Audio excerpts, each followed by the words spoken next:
On est à l'arrière du tribunal de Pau, où il y a eu quand même des esclandres avec le jugement, le procès de ces 3 jeunes Allemands, procès d'intention et procès super politique.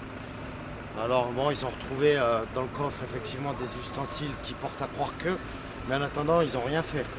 Ils ont été arrêtés dans les Landes, ils n'ont pas eu l'occasion d'arriver jusqu'au G7. Et en fait, il y a toute la machine judiciaire qui se met en route. Machine judiciaire qui prend largement parti le détachement de la justice et de l'État. Il y a matière à se poser des questions. Alors on va aller voir.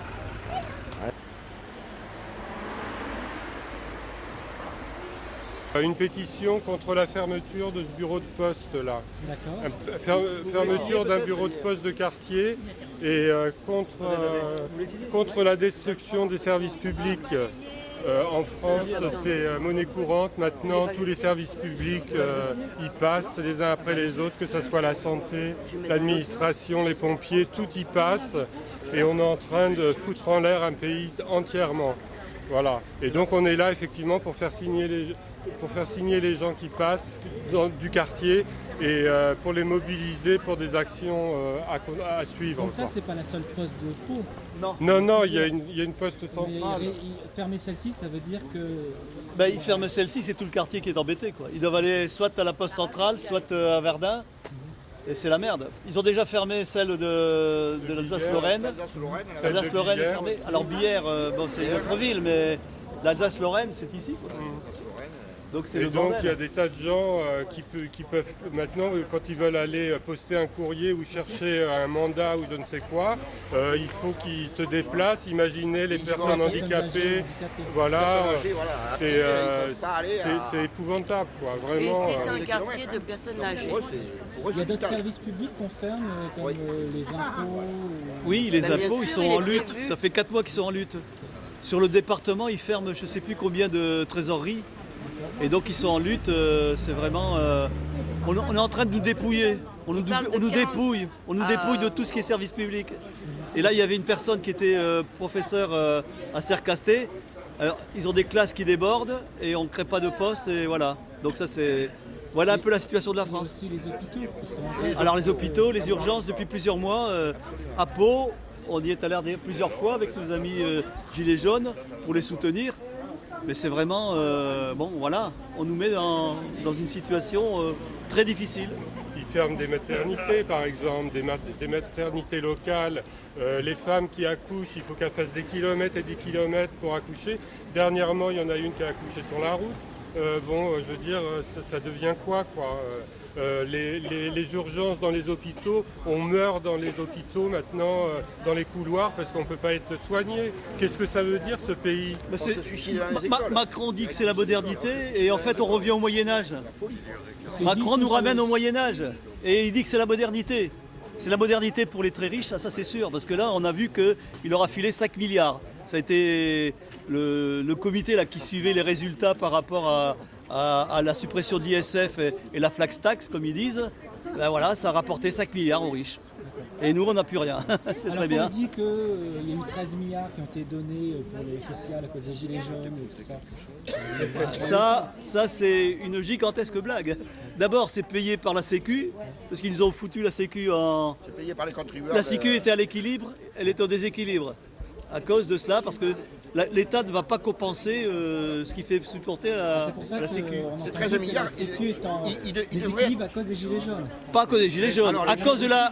Non, à cause de Macron. Faut pas avoir peur de dire les mots. Hein. C'est bien connu de toute manière, tous les gilets jaunes. Vraiment. Donc tous les problèmes, c'est les gilets jaunes. Voilà, exactement. Tous les problèmes en France, c'est les gilets jaunes. Les gilets jaunes, les gilets rouges, les gilets verts, les gilets blancs. Nous, on est attachés à nos bureaux de poste. On ne veut pas qu'on nous ferme nos bureaux de poste. Ils sont utiles à la population. interviewez les personnes, ils vont vous le dire.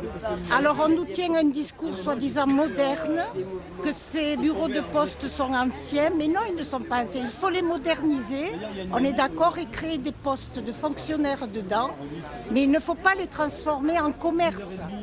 Le service public postal, nous y tenons. Et votre moyen d'action, c'est de faire signer des pétitions. Alors nous faisons Vous en signer avez une... réuni combien de signatures? On est à plus de 600 signatures. Avec les signatures de ce matin, on va certainement approcher les 800 ou 900. Et nous avons aussi décidé d'aller lundi à la mairie. Il y a le conseil municipal. Nous avons adressé une lettre à M. Bayrou en lui demandant de proposer une motion aux élus de la ville de Pau pour justement que les élus se prononcent contre ces fermetures. Alors précisément, on fait référence. Alors il pourrait s'opposer. Alors, on fait référence à la motion qui a été votée en conseil communautaire, dont il est président. Et donc, on lui dit de prendre appui sur cette motion pour aller dans la même démarche ici au conseil municipal de Pau. Il ne faut pas un double langage. Faire voter une motion en conseil communautaire et participer à la casse du service public postal d'une autre main. On ne veut plus des mensonges. On veut une action groupée, ensemble, contre cette casse de nos bureaux de poste. Vous faire des pétitions. Comment? Vous en avez recueilli combien des pétitions? Oh, je sais pas, j'ai pas compté. Ce matin, il y en a déjà.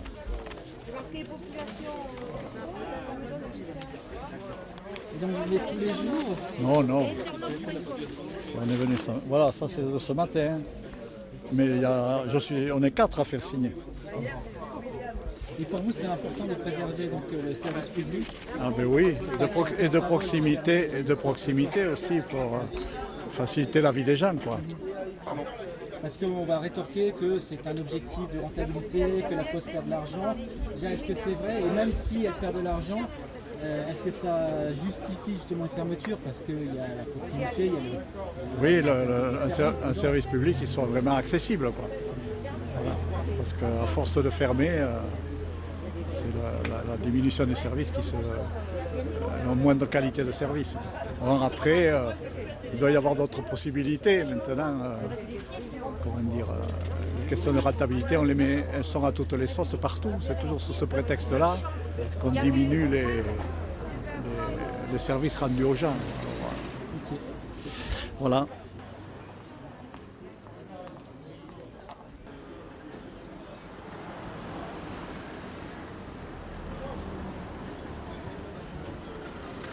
d'occuper d'autres actions? Ah oui, oui, oui, oui. Alors par exemple, je ne sais pas si vous le savez, mais ici, on est à Pau, mais on est à 20 km du bassin de Lac. Vous avez entendu parler du bassin de Lac? Le bassin de Lac, il y a 20 entreprises Céveso, dont 15 Céveso au risque. Et on a notre petit Lubrizol de Rouen. Il y a 3 sites en France. Rouen, qui est indisponible au moment. Donc ça vous inquiète parce que maintenant les Le gens Havre se délient, et Mourenx. on dit que s'il y a eu cet accident, c'est parce qu'on a relâché les niveaux de sécurité. Absolument. Bien Et sûr. c'est simplement parce qu'ils avaient indiqué que ça coûtait trop cher, que c'était trop... L'État est en Mais train... ça gênait les industriels. Donc c'est pour ça ils ont allégé cela. De la même façon que les lois sociales, on les a rendues plus souples.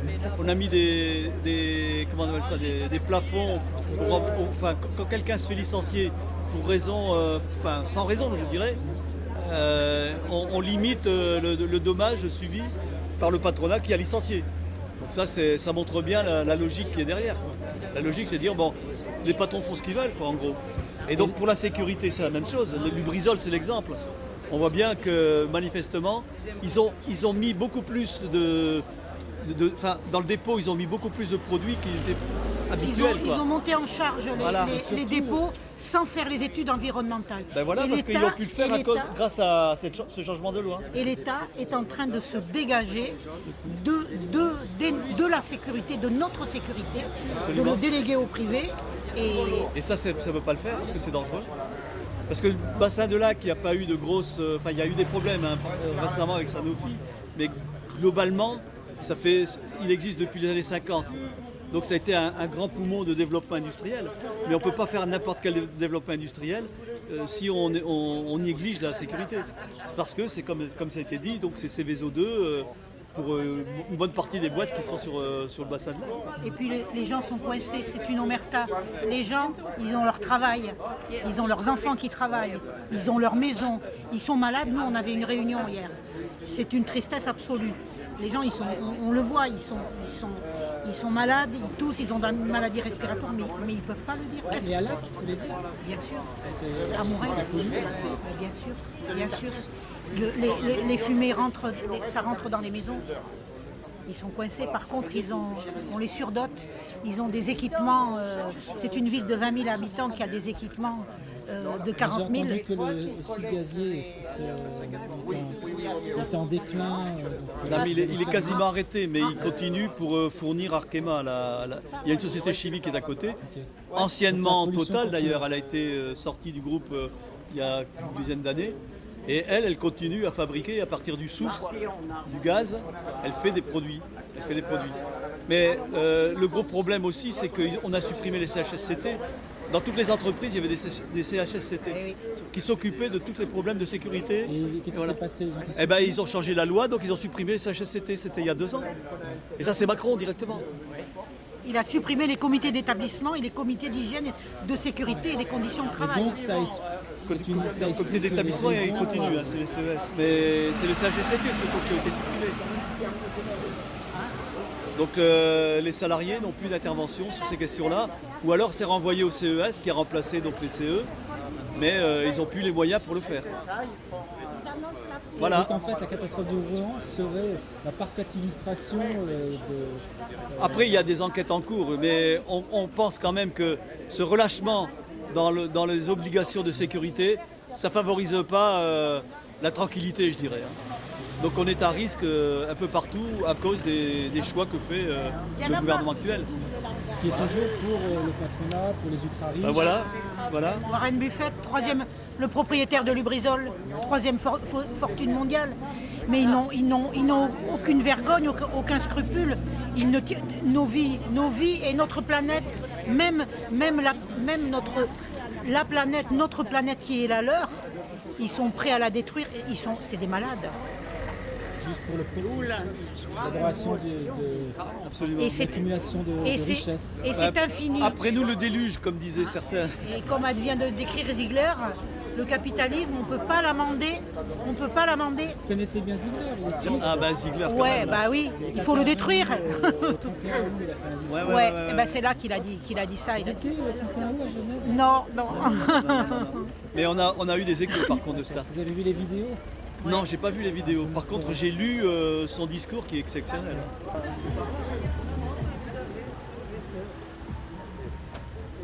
C'est la convergence. Tout à fait, à un moment, avec convergence, il n'y a rien avant convergence.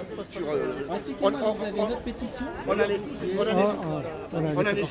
On en est tous des exemples vivants de la convergence sur la revendication de maintenir ce bureau de poste à Pau. Les gilets jaunes qui sont ici, comme nous, on est tous d'accord. Et dans la bataille pour obliger la direction de la Poste à maintenir ce bureau de poste. Là, vous avez la liste du collectif, des organisations qui constituent le collectif. Voilà. Il y a les syndicats, alors il y a la CGT, il y a Sud, il y a les Gilets jaunes de Pau et Aglo, le soutien des Gilets jaunes de Pau et Aglo, NDCOSA, CGT, Libertat, etc. Des associations de quartiers, nos quartiers palois, après des partis politiques, le NPA, le PCF 64, NPA 64, France Insoumise, voilà, donc c'est très large. Mais normalement, c'est apolitique, vous avez tous les partis politiques, c'est pas marqué de gauche particulièrement. Là, il n'y a que les partis de gauche. Là, il n'y a que les partis de gauche, voilà.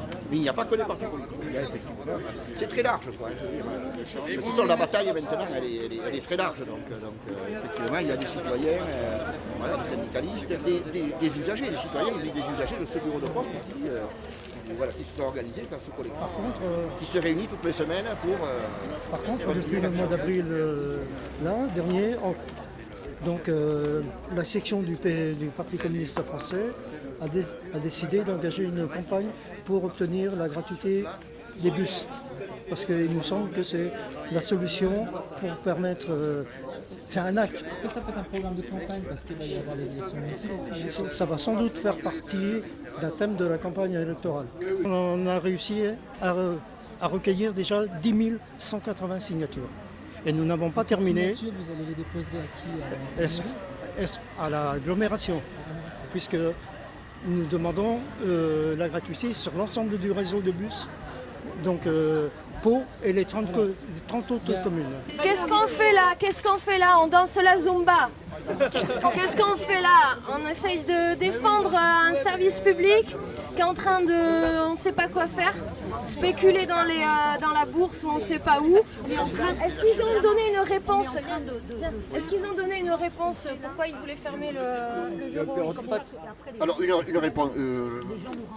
La réponse, elle est toute claire. Il y a un plan national de réduction du service public, tout ça au nom de la réduction des dépenses publiques et des dépenses sociales. En fait, c'est un objectif chiffré.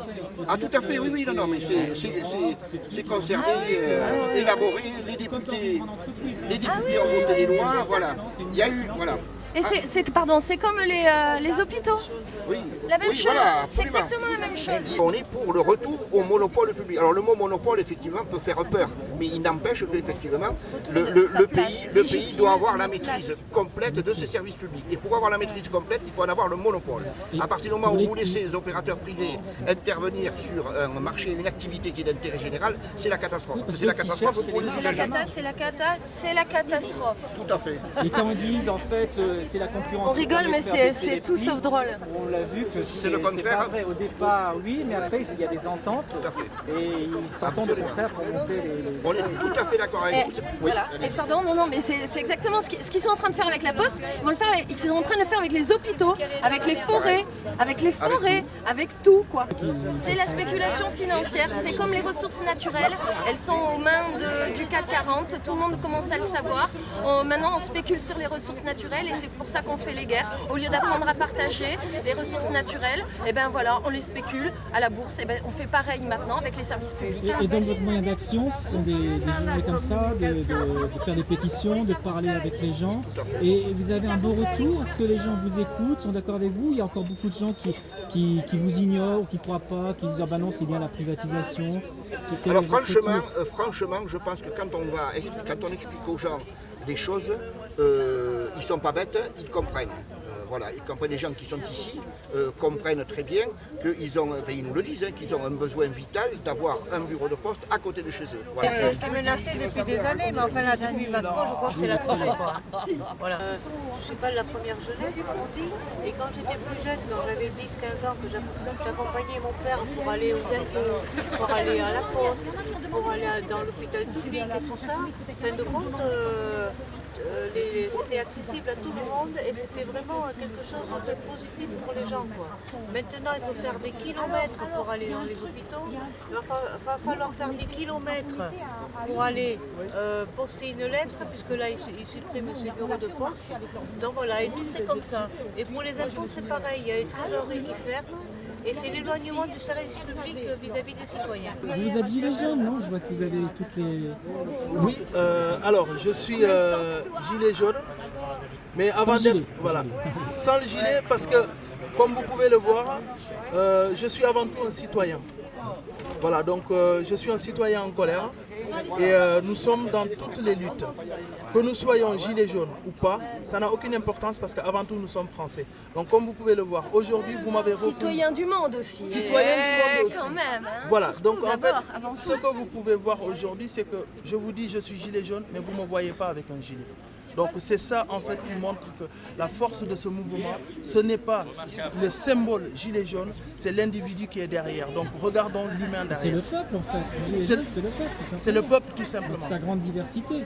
Voilà, donc aujourd'hui, quand je viens ici, à ce lieu symbolique, la Poste, qui est un des services publics les plus anciens de cette République française. Et aujourd'hui, on voit que la Poste est en train d'être démolie. Pour le capitalisme. Parce qu'en fait, ce qu'ils ont mis en place, ce n'est pas une question de service public, mais c'est de la rentabilité. Donc en fait, on a mis l'argent au détriment de l'humain.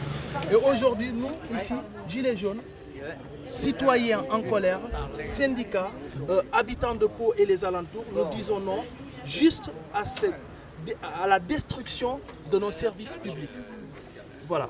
Autre chose, ça paraît juste un petit détail, mais il y a à la Poste, par exemple, on peut retirer des sous. Maintenant, il faut retirer un minimum seuil comme dans les grandes banques, c'est-à-dire 20 euros minimum. Tu peux plus retirer 10 euros. Voilà. C'est comme par exemple si tu veux une enveloppe, tu es obligé de l'acheter par 10, quoi. Voilà. Donc c'est pas démocratique, c'est pas des prix démocratiques comme Moi, je veux rajouter juste une chose.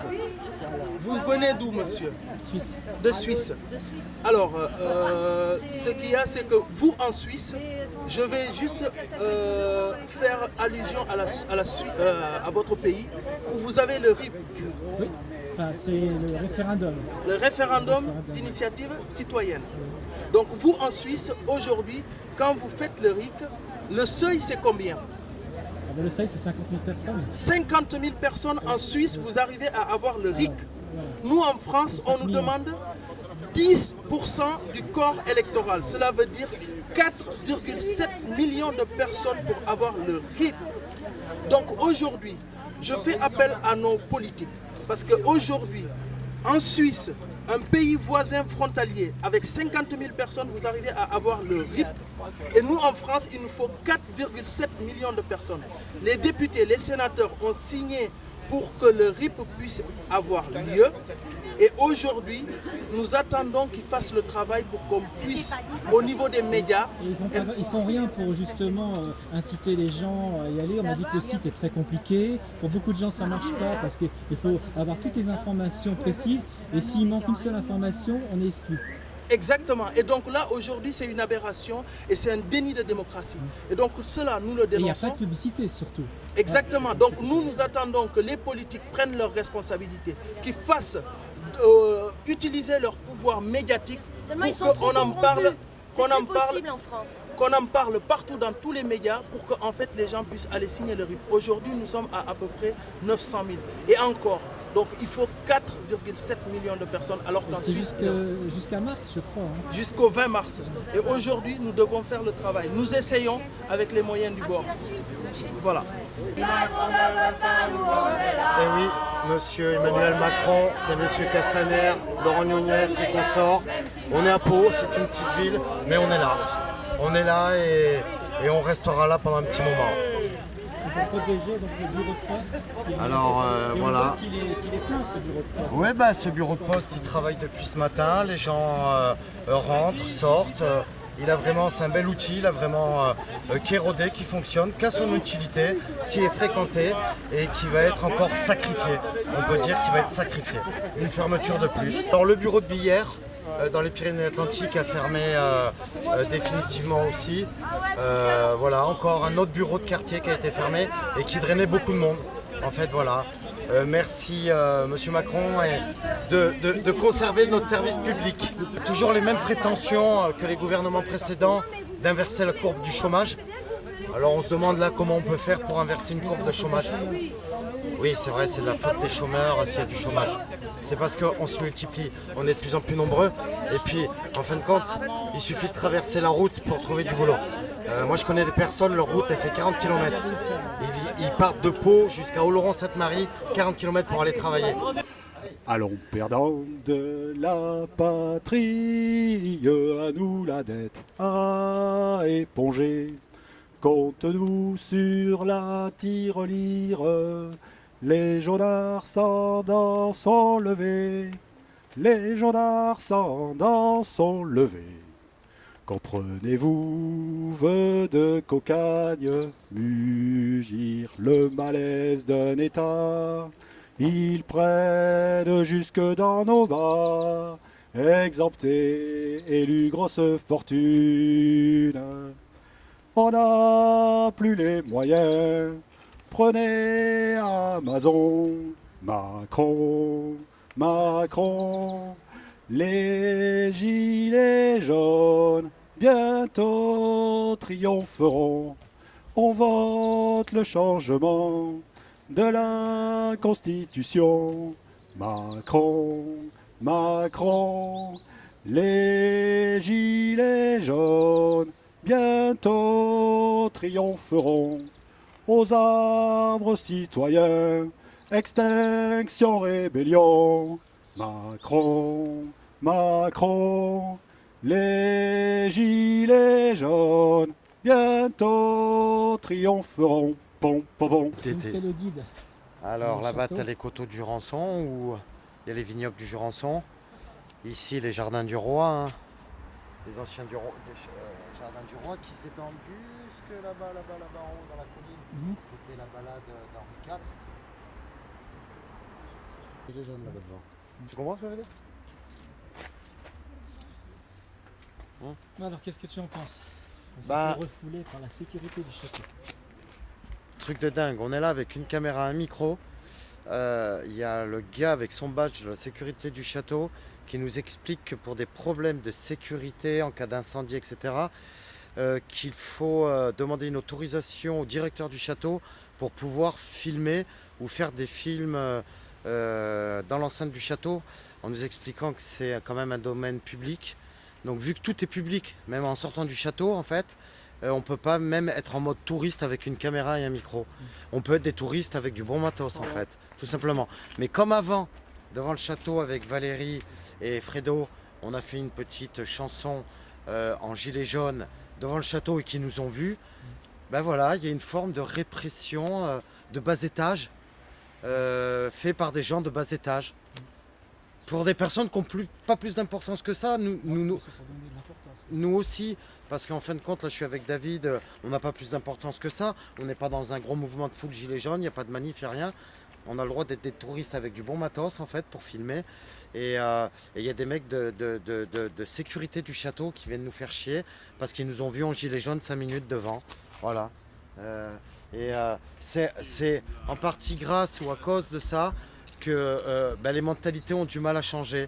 Le château de Pau, tout le long de la saison estivale, il y a des bus entiers de japonais ou de ce que tu veux avec des super caméras. Ils se mettent où ils veulent, ils filment ce qu'ils veulent et personne vient les faire chier puisqu'ils viennent dépenser en plus leur blé ici, quoi. Donc ça va. Nous on est là en train de prendre des images anodines. On filme même pas le château, on filme les coteaux. Le mec il nous a vu encore une fois 5 minutes devant en gilet jaune. Il vient nous faire vraiment, il vient nous embêter, quoi. C'est lamentable. C'est du désordre de bas étage. C'est de la répression de bas étage, ouais, fait par des gens de bas étage. Bon. Ça lui donne de l'importance. Ce qui était normalement interdit. Voilà, mais effectivement, tout à l'heure, il y a 5 minutes, on était en mode gilet jaune. Là, on est en mode touriste. C'est-à-dire qu'on va faire quand même des belles images. Et comme ça, au moins, même si le petit roquet du haut, il n'est pas content, on ne va pas se priver, en fait. Puisque la France est un pays des droits de l'homme et un pays de la liberté, quand même. La tour de la Monnaie.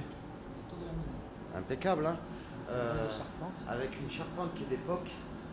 Alors il ne faut pas surtout pas poser de mégots sur la charpente, hein, parce que très inflammable. Alors on a à peu près, ouais, on retrouve le type de charpente de notre cathédrale, notre chère cathédrale à Paris, hein, Notre-Dame. Voilà, alors avec des vraies poutres en chêne, hein, des vraies poutres en chêne, hein, du bois qui est bien sec depuis des centaines d'années. Et bon, en posant un mégot, a priori, bon, il y a de la poussière. On va faire le test en direct au château de Pau, donc dans la tour de la Monnaie. Le même type de charpente en fait, hein. Voilà, aussi vieille, hein. On va voir, hein, si on fout le feu. On va essayer, on fait le test grandeur nature.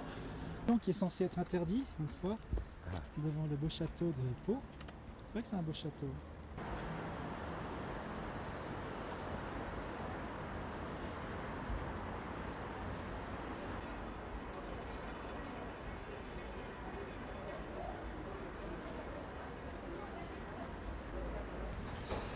On se trouve place Royale à Pau, devant l'hôtel de ville, autrement dit la mairie de Pau, qui abrite notre cher maire François Bayrou,